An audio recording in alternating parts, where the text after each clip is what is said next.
Olá, está começando mais um painel regional, nós sempre juntos aqui no Santa Cecília TV.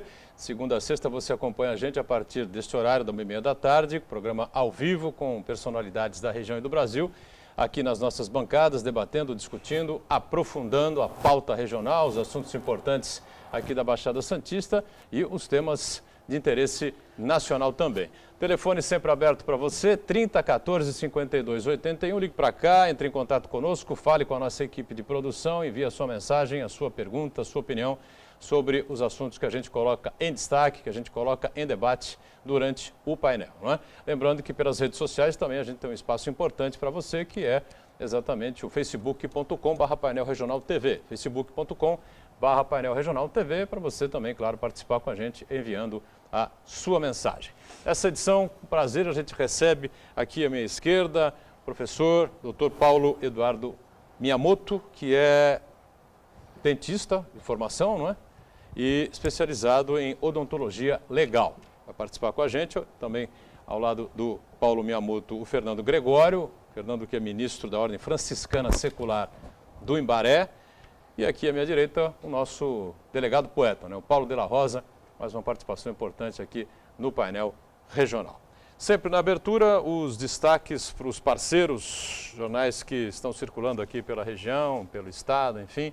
É o caso do Diário do Litoral, o DL, nesta terça-feira, traz aqui na capa a manchete: Dilma admite falha na reação à crise e está aberta ao diálogo.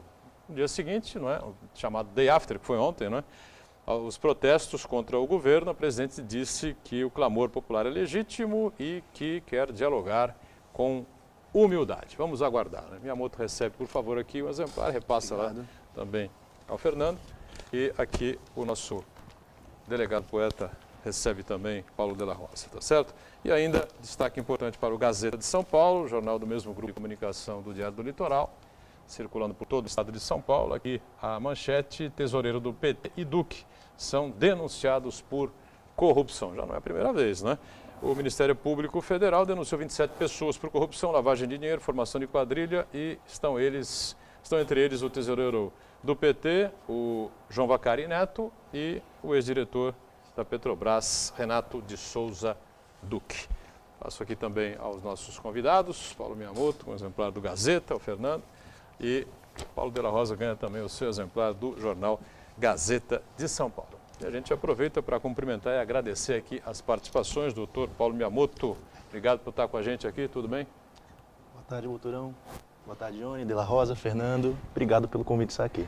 Boa tarde, obrigado pela participação do Paulo Miyamoto. Fernando Gregório, um prazer recebê-lo também aqui no painel regional. Tudo bem, Fernando? Tudo bem, obrigado pelo convite, né? É bom a gente estar sempre juntos, né? Então isso é uma honra para todos nós. Satisfação é nossa recebê-lo aqui no painel regional, como nosso Paulo de la Rosa, o delegado poeta, mais uma vez com a gente aqui. Tudo bem, Paulo de la Rosa? Boa tarde, Boturão. Boa tarde, professor Dr. Paulo Miyamoto. Boa tarde, ministro Fernando. É uma honra partilhar a mesa com vocês, pessoas tão importantes da cidade. Um especial boa tarde à nobre parte da mesa, à tão florida parte da mesa, a nossa querida Ione. Muito bem. Lembrando sempre, 3014-5281. Ligue para cá, participe conosco, envie aí a sua pergunta, o seu comentário, não é, a sua opinião a respeito dos assuntos que a gente vai, evidentemente, colocar na pauta, colocar em discussão. E hoje você vai achar realmente, eu tenho certeza, uns temas bastante interessantes, sem dúvida nenhuma, não é?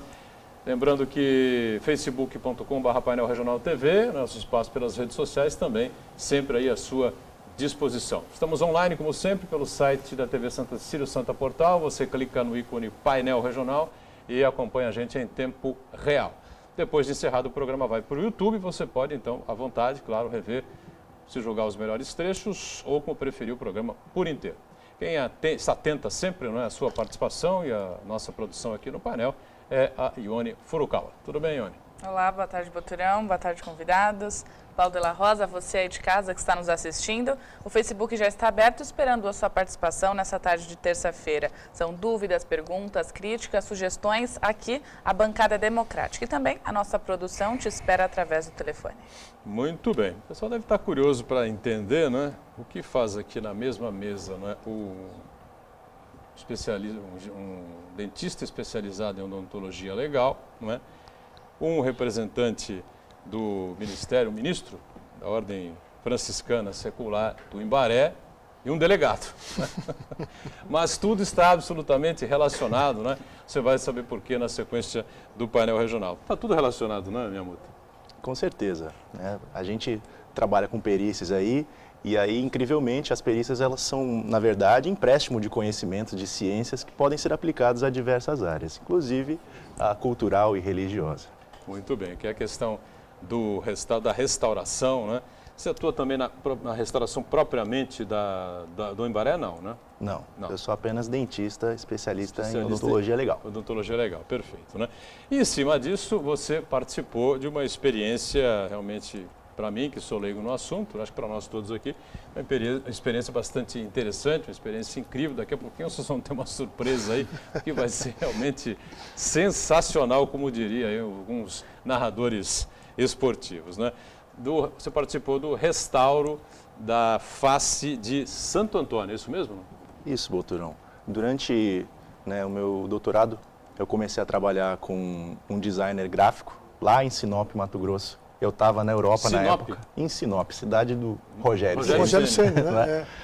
E ele chama-se Cícero Moraes. Então, nós começamos a trabalhar pesquisando uma técnica de perícia que ela chama-se reconstrução facial forense. Reconstrução facial forense. Exatamente. Então, essa técnica, ela é um auxiliar para o processo de identificação humana, não é? E, basicamente, ela consiste em estudar os ossos de um indivíduo e estimar o perfil dele e, então, tentar aproximar a aparência que a face dele pode ter tido. E, uma vez que essa aparência é divulgada pela autoridade policial ou por outras autoridades do direito, alguma pessoa da população pode vir a reconhecer e aí sim entra em contato fornecendo dados como informações dentárias, DNA, outros documentos e aí assim essa pessoa é identificada. Essa mesma técnica pode ser aplicada também para crânios históricos, né? No caso aí, nós temos parceria com arqueólogos na Itália e aí eles nos mandaram aí então imagens de um crânio. Nós só trabalhamos com técnicas de software livre, né? Então, quando nós temos imagens digitais, fotografias de um crânio, nós conseguimos transformá-lo em um objeto tridimensional e, em cima desse objeto tridimensional, reconstruir a face usando as mesmas técnicas que seriam usadas com argila, por exemplo, né? A gente costuma ver, às vezes, em seriados, e, sem sabermos de quem se tratava, depois nos foi revelado. Você não sabia? Não sabíamos. Quem você estava... Não sabíamos. A face de quem você estava ajudando a restaurar. Pois é, porque isso foi feito... Nós temos algumas imagens aí, não sei se você já acha ideal a gente soltar. Tem aí imagem do processo de digitalização do crânio, feito só com fotografias, né? Pode ver que são feitas várias fotos ao redor de um crânio. Esse já é um crânio que é de caso pericial, né? Ele sofreu dano pelo fogo, inclusive, tentando esconder sua identidade. E várias fotos são cruzadas e transformam-se num objeto tridimensional. Então, dentro do computador, usando software aberto, a gente consegue trabalhar aí, né, com base em critérios anatômicos e científicos e tentar reconstruir a face dele, né? No caso do Santo Antônio, a gente só recebemos informações muito básicas que poderiam ser extraídas no exame dos ossos.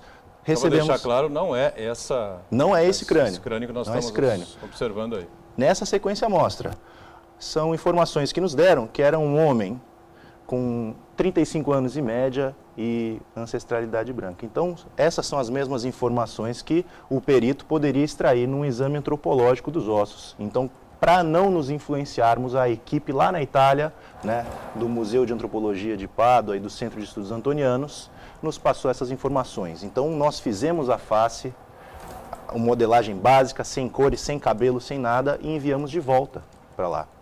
E quando nós enviamos de volta, aí sim eles nos revelaram que tratava-se de Santo Antônio. A gente perguntou. O famoso santo casamenteiro. O casamenteiro, aquele lá, é esse mesmo. Ele está sepultado aqui, ele morreu em Pádua, ele era professor universitário. E aí sim, depois nós fizemos aí a caracterização com as vestes, com o corte de cabelo típico da época, né, a barba por fazer, para de alguma maneira tentar transparecer o voto de pobreza que eles faziam. E aí foi assim que fizemos a reconstrução facial de Santo Antônio. Esse então é o resultado final da reconstituição facial do santo casamenteiro. Exatamente. Do ponto de vista técnico e científico, é a imagem que nós acreditamos que ele possa ter tido em vida.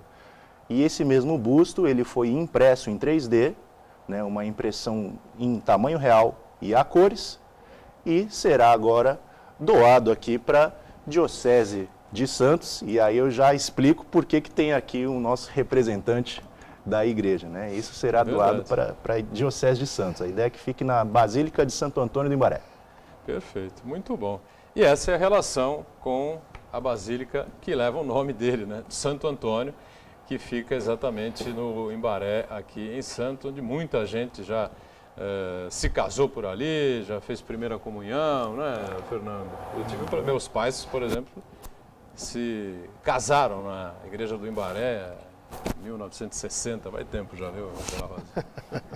E aí explica a sua participação também, não é, Fernando? Então, eu estava trabalhando lá na Cúria, recebi um telefonema que se identificou, olha, eu sou Cícero Moraes, né? Não sei se você sabe, mas eu trabalhei na reconstituição da face de Santo Antônio. Eu já havia acompanhado todo esse processo, eu estranhei, puxa, mas Cícero telefonando? Aí ele explicou então a ideia deles, desta face de Santo Antônio, ficar aqui em Santos, né? Aí conversei com os frades, fizemos uma reunião, aceitamos, porque nós seremos uma das 3 cidades no mundo a ter a face real de Santo Antônio.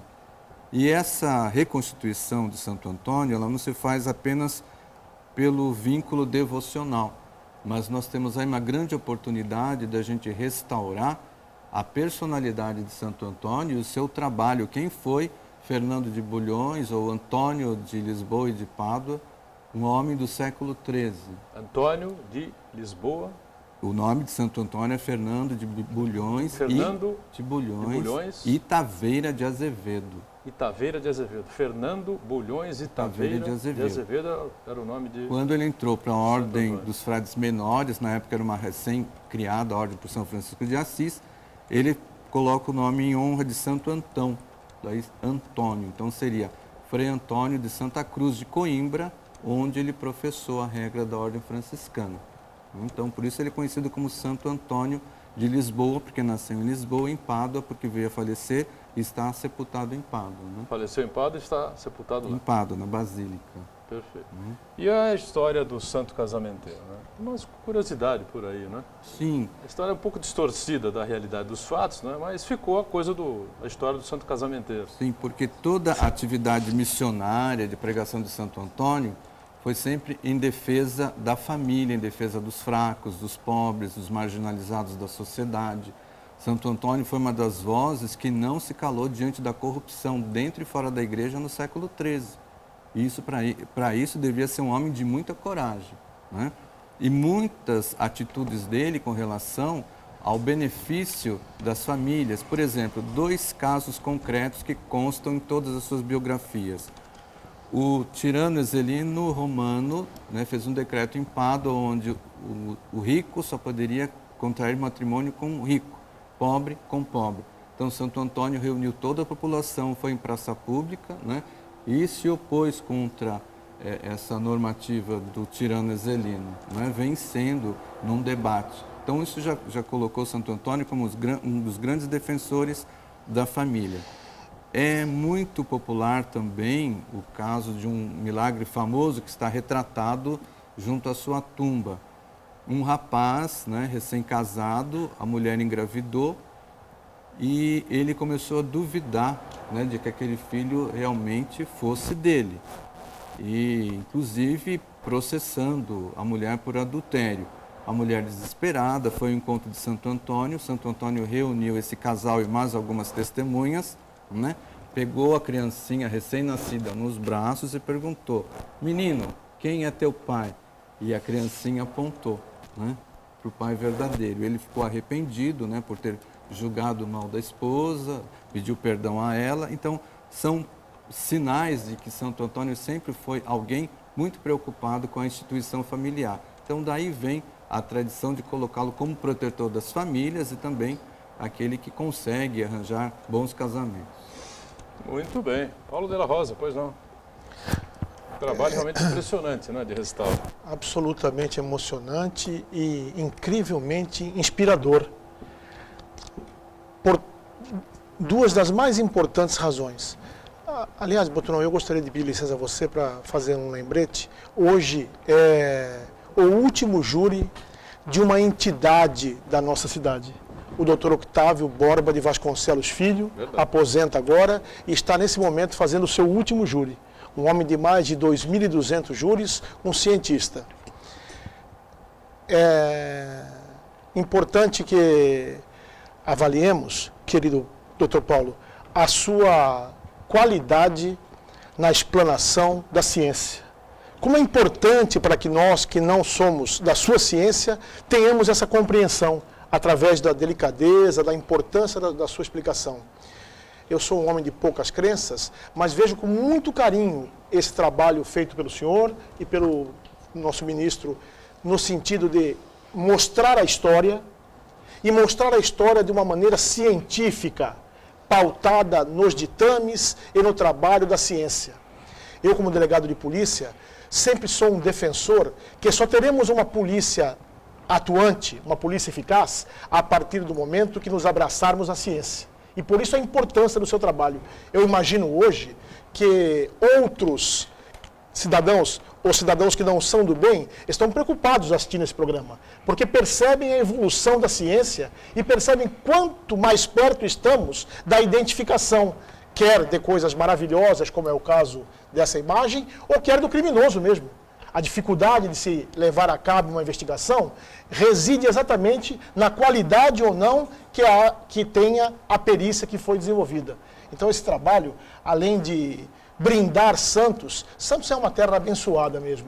Ficar aqui, o nosso professor Dr. Paulo disse que uma das 3 do mundo vai ficar aqui, é demais para Santos. É um novo presente a Santos. Mas mais importante ainda do que esse presente é percebermos o quão interessante é apostarmos na ciência.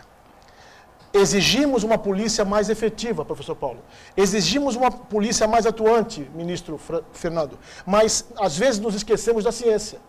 Edgar é um homem que está sempre aqui colaborando, sempre mostrando a importância que tem um bom trabalho científico no deslinde exitoso de qualquer investigação policial. Então eu estou absolutamente emocionado e de forma muito sincera agradecido, doutor Paulo. É uma homenagem que o senhor presta à nossa cidade e especialmente é um sopro de esperança para a nossa polícia, que precisa sim de paciência e muito mais de ciência. É verdade. É importante destacar, não é, que a gente tem muita satisfação, muito prazer de receber figuras destacadas em determinadas especialidades profissionais, não é? E, como disse o Paulo de la Rosa, o mais importante é que é um santista, não é? Se destacando num trabalho que ganha aí uma repercussão internacional, não é, Fernando? E eu falei há pouco que a gente ia ter uma surpresa, não é? E a surpresa está aqui ao lado da Ione Furukawa, né? Eis o busto, não é, de Santo Antônio. Incrível, aí está. Incrível. Não é? Só falta falar, né? Como diria Michelangelo, né? Parla. Foi parla. Parla Santo Antônio, né? Só falta isso, né? Boturão, eu queria destacar também que Santo Antônio não foi só um grande místico, não. Ele foi um homem de ciência, porque ele era um dos maiores conhecedores de ciências naturais do século XIII. Muita gente não conhece, né? Essa face do Santo Antônio preocupado em estudar as ciências naturais. Isso se faz presente quando você lê os escritos de Santo Antônio, os seus sermões, em que ele coloca sempre exemplos das ciências naturais com relação ao comportamento da sociedade. Isso é muito interessante. Agora, a gente acompanhou a parte técnica, não é? A sua participação, a troca de informações com arqueólogos italianos de Pádua, enfim, não é? E quem fechou esse trabalho, como é que saiu esse resultado final? Temos 3 bustos, é isso, de Santo Antônio, ou 3 restaurações faciais, como a gente está acompanhando aqui. Uma está em Santos, não é? Outra deve estar na Itália, ou duas na Itália, não sei.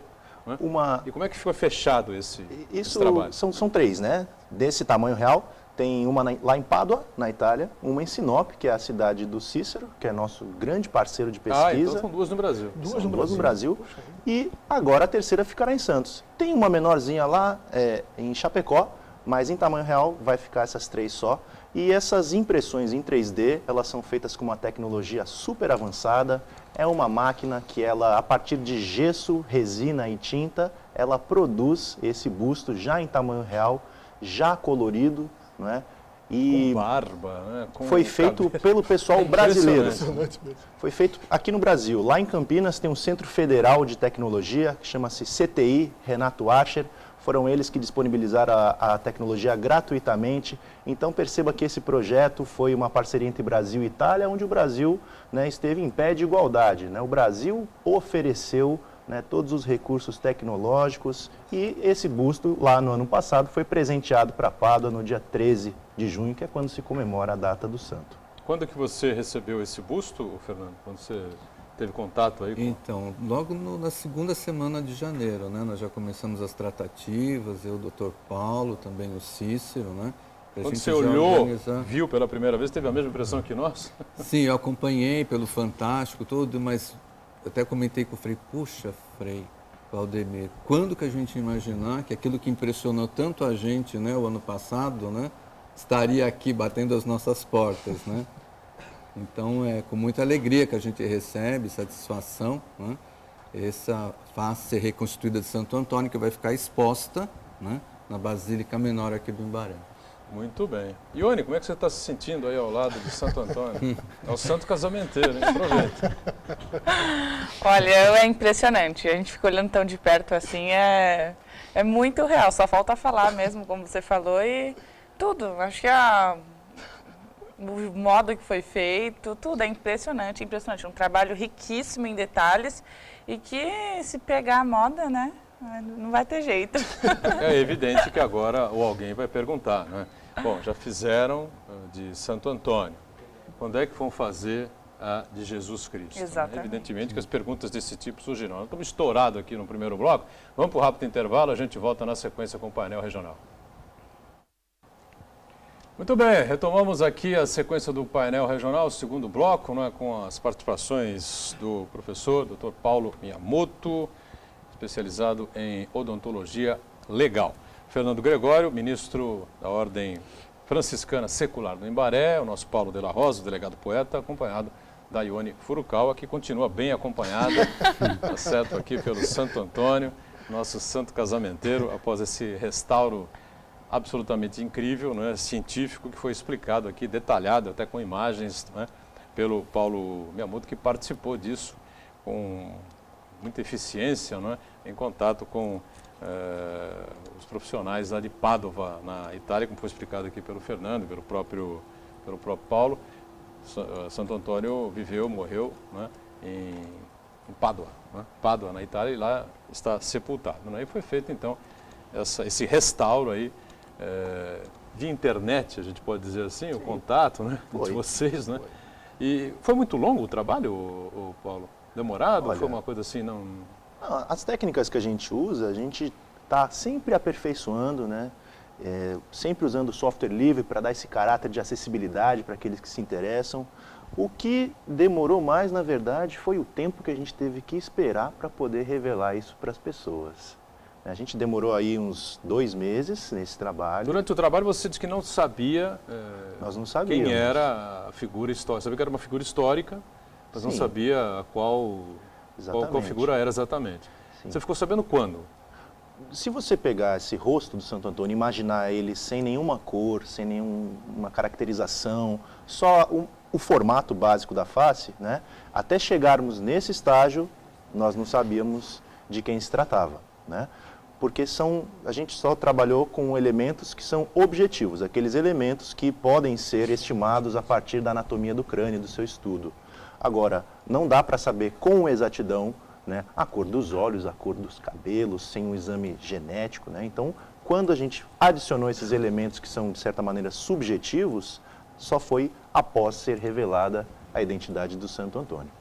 Perfeito. Ele vai ficar aqui, esse busto vai ficar na Basílica, né? Na Basílica Menor de Santo Antônio do Imbaré. A partir de quando as pessoas vão poder visitar? Enfim, Fernando. Então, nós estamos desenvolvendo uma programação que antecede a Trezena de Santo Antônio, que acontece do dia 31 de maio a 13 de junho. Então, no dia 14 de maio, vai acontecer uma palestra a nível científico aqui na Universidade de Santa Cecília. Ah, legal. Essa palestra será depois realizada lá na Basílica, no dia 27 de maio, aberta a toda a população, a todos os fiéis. Então, no dia 30, nós teremos uma celebração especial, né, onde, então, a Basílica recebe oficialmente, né, o busto de Santo Antônio, numa cerimônia que vai ser realizada no dia 30 de maio, às 19h30. E no dia 31 de maio, iniciamos, então, os festejos de Santo Antônio, que serão abertos com a entronização desse busto numa capela própria para a veneração. Ah, ele vai ficar numa capela própria? Isso. Na Basílica? Na Basílica. Legal. Ione, participações aí com a gente, não? O José da Ponta da Praia, ele pergunta: Paulo, essa impressão é realizada em quais lugares do mundo e quanto custa cada uma? Parabéns pelo trabalho. Obrigado, José, pela sua pergunta. Essas impressões, elas são feitas com uma impressora em 3D. Existem diversos tipos que imprimem diversos materiais, desde o concreto para fazer casas que já estão usando, até garrafa PET, o mesmo material. Essa foi feita numa impressora muito avançada que utiliza gesso com resina e tinta. Essa máquina, ela deve custar na casa de centenas de milhares de dólares. E eu não conheço nenhuma instituição comercial que faça isso aqui. Eu não sei te precisar um preço, mas eu posso adiantar que não seria muito barato. Muito bem. Mais alguma participação, Ione? A Carmen do Macuco. Paulo, esse trabalho será feito com frequência para que possamos conhecer a verdadeira face dos nossos santos e até mesmo de Jesus Cristo? Eu falei que alguém ia ligar perguntando sobre ele. Não tem como. Olha, esses trabalhos, eles dependem de uma condição básica, ter um crânio. E ter um crânio que seja íntegro o suficiente para que a gente possa fazer os estudos antropológicos e dentários que são necessários, né? Então, por exemplo, o nosso próximo trabalho, que nós já estamos fazendo, é o trabalho de Maria Madalena, não é? Nós, depois da repercussão do Santo Antônio, nós temos recebemos... imagens também, né? Temos imagens aí, não é? Depois do Santo Antônio, entrou em contato com a gente um agiólogo, né? O agiólogo é o profissional que estuda a vida dos santos, e ele, depois das suas pesquisas, ele contatou o Cícero, né? É o José Luiz Lira. Já estamos com imagens aí, Paulo? Exatamente, a gente vê aí a reconstrução facial de Maria Madalena, que foi feita com base em fotografias, né, que foram tiradas lá no sul da França. Existe um relicário, onde esse relicário ele é na forma de um busto e ele abriga um crânio dentro, acho que tem até imagens aí, e nós entramos em contato com o pessoal da França, pedindo autorização para que esse trabalho fosse realizado, né? Você vê aí que é muito peculiar. Isso era um costume católico, guardar relíquias assim. E a partir de fotos que o padre e o bispo de lá fizeram, né, no sul da França, na cidade de Saint-Maximin-la-Sambon, eles conseguiram então nos fornecer o material necessário para digitalizar e trazer, né, esse arcabouço desse crânio. Então, usando as mesmas técnicas forenses, a gente fez. Infelizmente, só podemos mostrar o resultado final dia 19 de julho. Né, foi uma condição imposta pelos religiosos, que é quando também se comemora a festa de Maria Madalena no sul da França. E esse crânio básico aí de Maria Madalena foi obtido aonde? Então, a história, né, os relatos históricos... Santo Antônio está enterrado, sepultado em Pádua, na Itália. Sim. Todo mundo sabe. Maria Madalena é uma incógnita, né?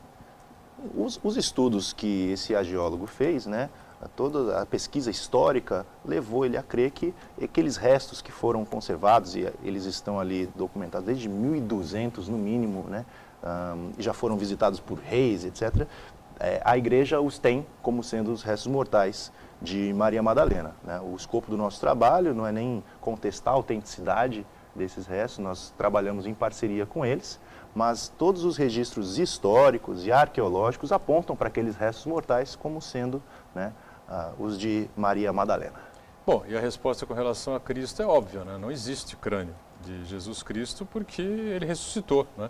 Subiu aos céus ao terceiro dia e está sentado à direita do Pai, como diz e prega a Santa Igreja Católica, Apostólica, Romana e outras, né? Na sua... Sim, toda a fé de todas as igrejas cristãs é a fé na ressurreição. Se descobrirem o crânio de Cristo, vai tudo por água abaixo, Fernando? Agora, se pode fazer um estudo diante daquilo que se tem como fato, que é o Santo Sudário de Turim. Eu ia perguntar então, pelo Santo Sudário de Turim, é capaz de fazer algum estudo e chegar bem próximo, né, da afeição de Jesus Cristo.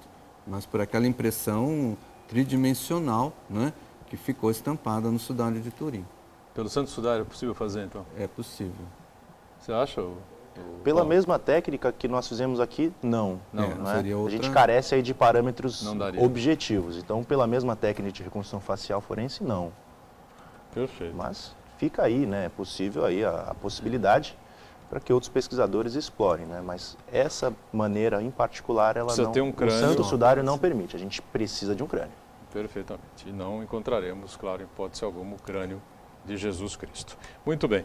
Ione, tem alguma pergunta mais aí ou a gente vai seguindo aqui? Tem uma perguntinha do Daniel, ele é de São Vicente. Se algum parente meu falecer, é possível reconstituir seu rosto para ser guardado assim como o de Santo Antônio?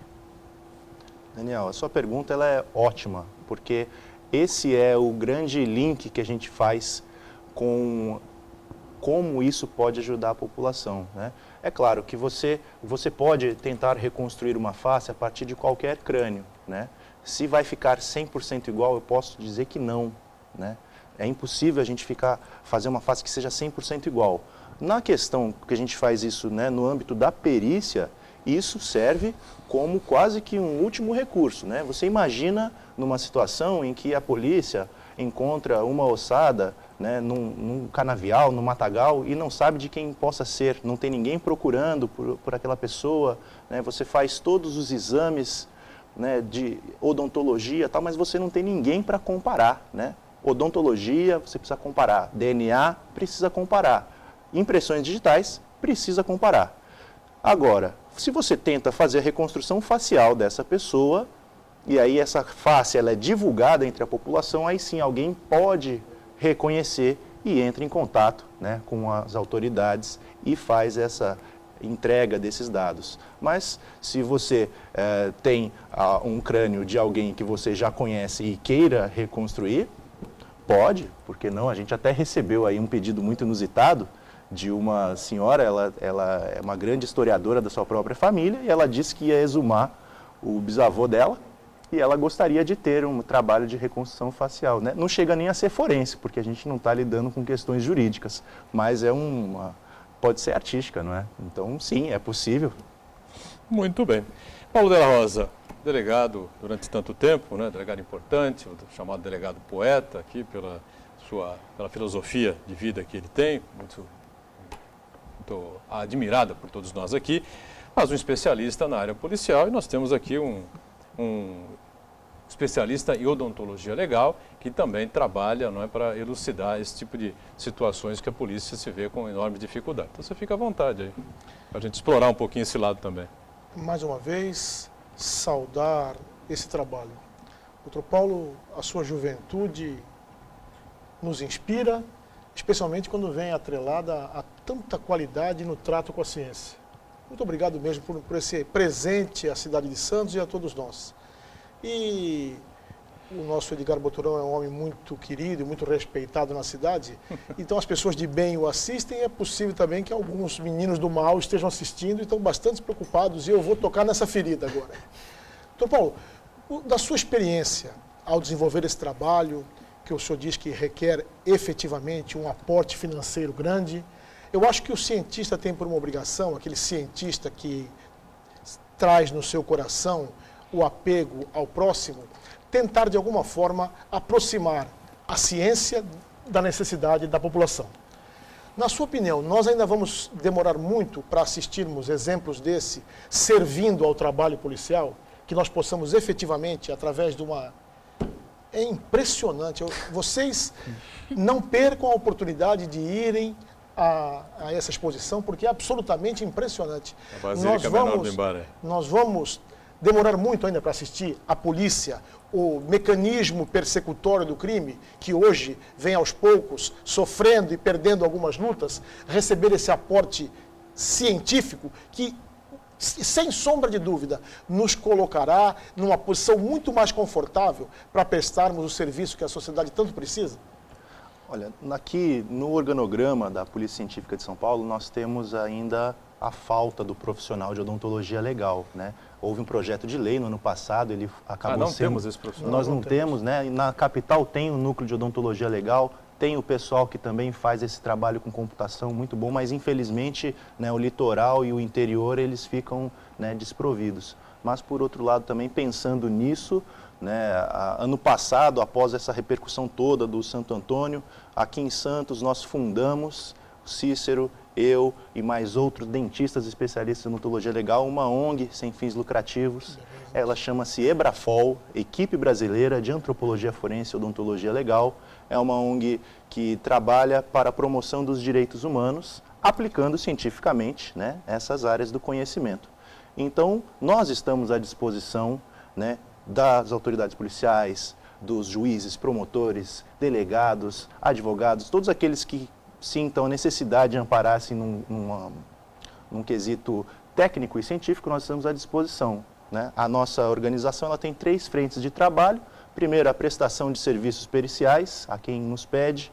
Depois, treinamento de peritos. Tudo isso que a gente faz, a gente quer ensinar para os outros, a gente quer que as pessoas saibam, né? E o terceiro é promoção de cultura em projetos como esse do Santo Antônio, como o de Maria Madalena. Então, nós estamos aqui, a gente já trabalha com algumas instituições de perícia e pesquisa no interior, mas aqui em Santos, particularmente, a gente não tem nenhum trabalho oficial, mas nós estamos à disposição, nós queremos ajudar. O ideal é que a polícia tivesse nos seus quadros esses especialistas, não é, Dela Rosa? Sim, quero acreditar que no futuro isso vai acontecer.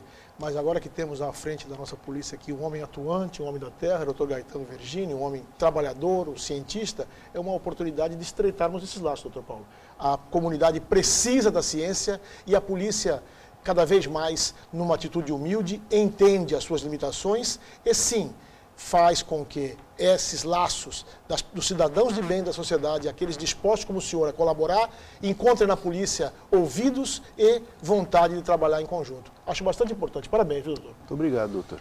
Muito bem. Fazemos o nosso segundo intervalo e a gente volta na sequência aqui do painel regional. Instantes. Voltando no terceiro e último bloco desta edição do painel regional, o programa dos mais interessantes, as redes sociais e os telefones aqui da produção que não me deixam mentir com relação a isso. A Ione vem já já com mais participações. A gente aqui conversando com muito prazer com o Paulo Miyamoto, que é dentista especialista em odontologia legal, não é? E você sabe que ele colaborou imensamente na reconstrução ou na reconstrução facial de Santo Antônio e também é especializado nessa mesma área ligada à questão policial, né? O nosso Fernando Gregório conosco, também ministro Ordem Franciscana Secular do Imbaré, Paulo Della Rosa conosco, nosso delegado poeta, que, você sabe, lançou um livro há pouco tempo, né, Della Rosa? O 100 Rosas no Meu Jardim, e teremos agora um novo lançamento em Guarujá, na Casa do Educador, é isso, né? Sim, na próxima quinta-feira, a partir das 19h30, na nossa Guarujá, Edgar Buturão, essa terra maravilhosa, onde eu tenho o privilégio de dizer onde vou, que desenvolvi os melhores trabalhos da minha carreira de delegado de polícia. Porque Guarujá é a terra abençoada pela beleza e abençoada por uma gente especial. Então, convido a todos para, mais uma vez, acariciar esse velhinho, estarem presentes na quinta-feira para a noite de autógrafos do meu livro de poesia. Muito obrigado a todo o Guarujá por tudo que vocês já fizeram por mim. E foi muito que vocês fizeram por mim. Muito obrigado. Quinta-feira, dia 19, a partir das 7h30 da noite, portanto, a Casa do Educador de Guarujá, lançamento lá do livro 100 Rosas no Meu Jardim, aqui do nosso delegado poeta, Paulo Della Rosa, tá certo? Lá na rua Leomil, 164, no centro de Guarujá. Ione Furukawa, pois não? Pergunta do Uriel Vilas Boas. Nossa, Uriel, hein? Parabéns pelo trabalho. E por que caracterizar os santos de acordo com bairro, cidade ou região? Como se explica isso, Fernando? E delegado, o senhor está sendo estimulado a fazer poesia a respeito dessa questão? Por favor, meu amor. Então, Santo Antônio. Então, logo após a morte de Santo Antônio, se travou uma disputa. Santo Antônio de Lisboa ou de Pádua para os portugueses, de Lisboa para os italianos é de Pádua. Tanto é que quando você vai em Pádua, você não encontra Santo Antônio de Pádua, é Il Santo, como se tivesse um único santo, né? E essa batalha foi se travando até o tempo do Papa Leão XIII, né? No século XIX. Ele chega e fala, olha, Santo Antônio não é nem de Lisboa, nem de Pádua, é do mundo inteiro. Né? Ele é o santo universal, venerado até pelos não católicos, né? Pelos índios americanos. Mulheres muçulmanas jejuam em honra de Santo Antônio em determinadas regiões. Né? E veio a tradição de se identificar a devoção a Santo Antônio, né? No local onde era realizado. Por exemplo, em Santos, não sei se vocês sabem, o início da devoção a Santo Antônio no Brasil começa na nossa região, no século XVI. Em São Vicente, nós temos a primeira imagem de Santo Antônio feita no Brasil, né? Está lá na matriz de São Vicente. Então, por exemplo, Santo Antônio foi uma devoção que se desenvolveu, foi trazida com os frades menores na região do Valongo. Então, ficou conhecido como Santo Antônio do Valongo, né? Isso em 1640. No Imbaré, com a devoção a Santo Antônio pelo Visconde do Imbaré, ele traz uma imagem de Portugal em 1875. Essa imagem está guardada, venerada lá na Basílica. E constrói a capelinha, onde hoje é a Basílica. Mas como estava situado no bairro do Imbaré, ficou conhecido como Santo Antônio do Imbaré. Né? E assim, em outras denominações, outras localidades, o santo, ou mesmo título de Maria, vai tomando o nome da devoção local. Por isso que nós temos Santo Antônio do Valongo, Santo Antônio do Imbaré, em Santos. Muito bem, deu para explicar direitinho, né? Mais alguma participação com a gente aí? Pergunta do Gustavo, ele é da Praia Grande. Já que o assunto no programa hoje é o santo casamenteiro, gostaria de perguntar ao ministro Fernando que nos contasse o porquê do Santo Antônio ter essa fama. Então, todo o trabalho apostólico e missionário de Santo Antônio foi sempre voltado para a instituição família, né? E existem vários milagres que comprovam esse interesse pela família. Então, um deles já contei para vocês, que foi aquela lei do tirano Exelino Romano que proibiu o casamento entre ricos e pobres. Santo Antônio é contra isso. Aquele outro fato de que o homem duvidava da idoneidade de sua mulher e não reconhecia a criança como seu filho. Santo Antônio vai até lá, pega a criança nos braços e faz a criança reconhecer o próprio pai. Então foram sinais, milagres que fizeram de Santo Antônio o santo protetor da família. Mas não exatamente o santo... as coisas ficam meio... mistura as coisas, né? E ele ficou com essa fama aí. Fama de casamenteiro. Mas é só no Brasil essa fama ou é internacional? Não, Portugal também, né? Na véspera de Santo Antônio, é bastante festejado no bairro de Alfama, em Lisboa, né? São enfeitadas as casas, são realizados bailes em honra de Santo Antônio, casamenteiro. Também. Né? E você disse na Itália também, né? Tem essa fama, né? Na Itália também. Paulo? Na Itália também, o pessoal... Quando eu estava conversando com uma colega minha, falei que aqui no Brasil, às vezes, as mulheres põem a imagem do santo de cabeça para baixo, né? Dentro do copo d'água. Ela disse que adorou e ia fazer o mesmo lá. Para ver se resolve a situação, né? Agora, nessa questão mais precisamente da odontologia legal, você também tem já alguns trabalhos em colaboração com a polícia. Sim, nós já estamos com alguns trabalhos com o pessoal, né, de universidades e também de Instituto Médico Legal. Então, nós já começamos tanto a ensinar eles essas técnicas, como também, né, a passar para eles os trabalhos, né, reconstruções faciais, etc. Então, a gente já começa a integrar esse trabalho de reconstrução facial no laudo cadavérico, no laudo antropológico, né, de algumas instituições. Então, pouco a pouco, através da Ebrafol, né, a gente consegue, né, transmitir. A ideia é que essa tecnologia, por ela ser aberta, por ser, né, você só precisa de uma câmera e um computador, que é o que a maioria das pessoas já possui, o interesse nosso é que esse conhecimento ele vá sendo, né, transmitido. O conhecimento ele só tem valor se está em trânsito. Se a gente fica com ele aqui fechadinho, não adianta de nada. Então, a gente já tem alguns trabalhos. Tem algumas imagens aí que você reservou, não sei se está no ponto, está à disposição, se tiver. Gustavo aí pode colocar. Tem algumas aí, imagens que a gente fez, Boturão. Aí é uma cena de crime simulada do laboratório do Dr. Jeidson, lá em Feira de Santana, na Bahia. Né? Aí o que foi feito? Fotos de celular foram cruzadas e aí a gente consegue ter uma ideia, né, de uma cena de crime. O interessante, doutor De La Rosa, é que a gente consegue, inclusive, perpetuar o estado das coisas, como estavam ali. Né? O pessoal deve estar pensando, poxa, mas não está muito preciso, né? São só pontinhos. Mas é possível fazer uma sobreposição das fotos que originaram esse objeto 3D, né? Então a gente recupera os detalhes, permite medições, permite algumas observações complementares, né? Mas isso é um ambiente fechado. Também acho que tem um outro vídeo aí, né, com outros objetos. Aí é um crânio que ele recebeu, né, um tiro, e aí é um detalhe, né, da parte interna do crânio, onde a gente consegue observar que tem ali uma lesão que chama de lesão do funil.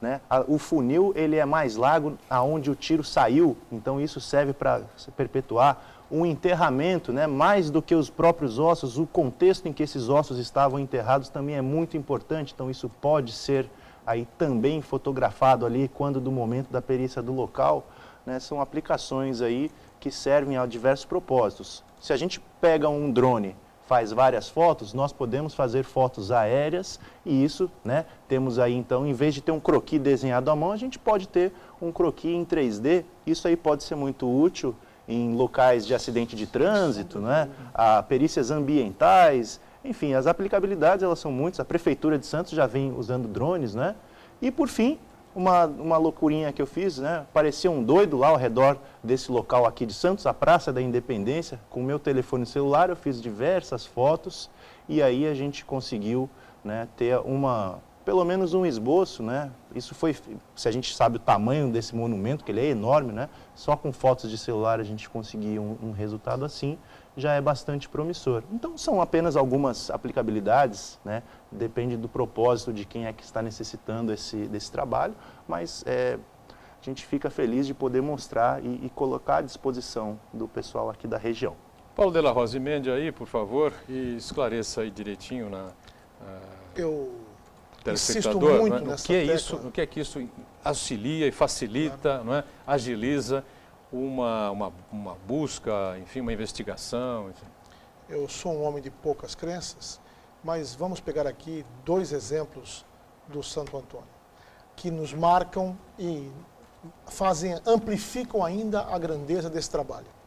A humildade, que parece que caracteriza a vida desse homem, e o apego à ciência.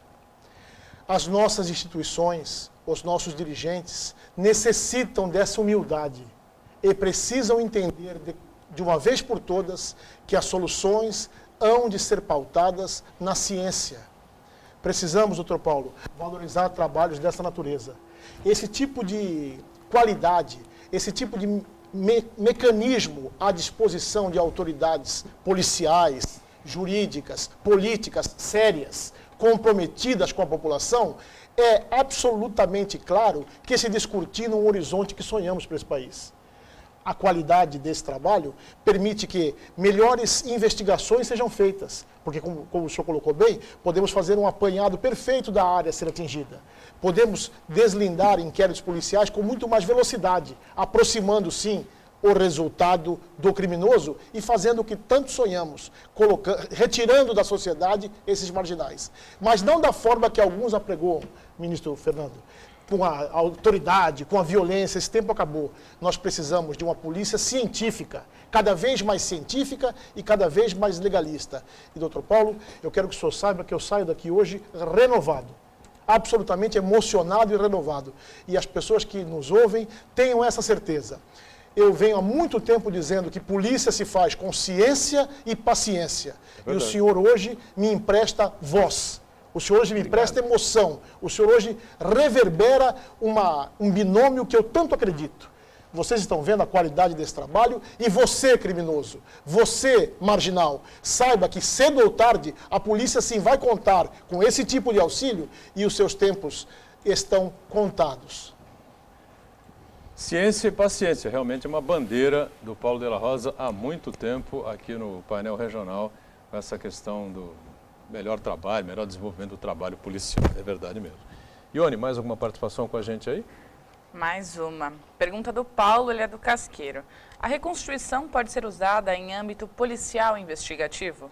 Seria ideal para conseguirmos resolucionar casos que até hoje estão sem respostas? Acho que sim, né, Paulo?